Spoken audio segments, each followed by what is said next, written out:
So this event, just like any event in Guild Wars 2, dynamically scales. So as more players show up, this boss is actually going to get more difficult to stay at the same difficulty level.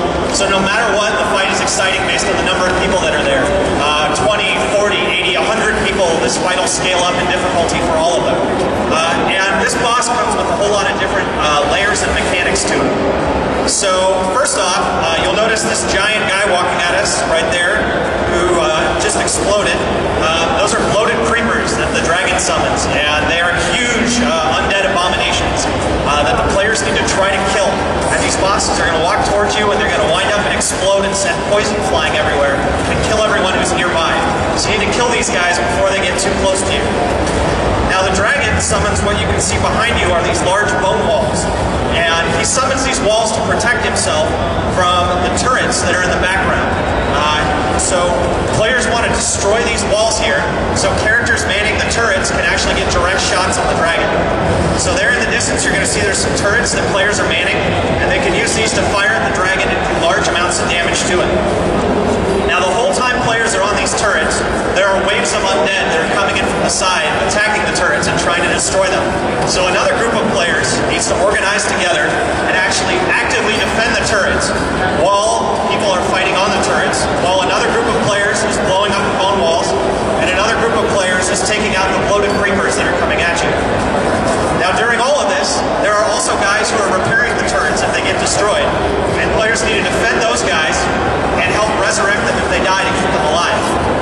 So as you can see, this battle has a whole lot of different layers to it, giving the players choice of how they want to play the game, what kind of character they want to play in this battle, and giving them a lot of roles that they can switch between while they're actively fighting the dragon here.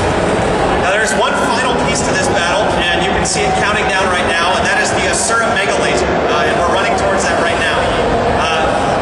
At certain intervals of health, the Mega Laser begins to charge up, and it unloads onto the dragon if players are able to defend it, and the dragon is now stunned, and he stays stunned for about 15 seconds, and all the players can run up, unload a whole bunch of damage on him, and then they need to get back out of there by the time the dragon recovers.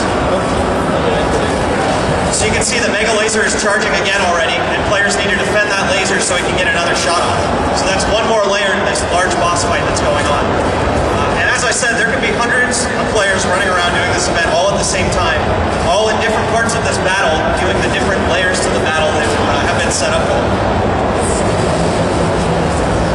You can see it looks like there's a good 30, 40, maybe 50 players running around in here right now fighting the dragon. As people log on to the machines here, there'll be even more joining in. So there's a bone wall the dragon is summoned to help protect himself from the turrets. And as the fight goes on, he starts to summon more and more bone walls to make it harder to take him out.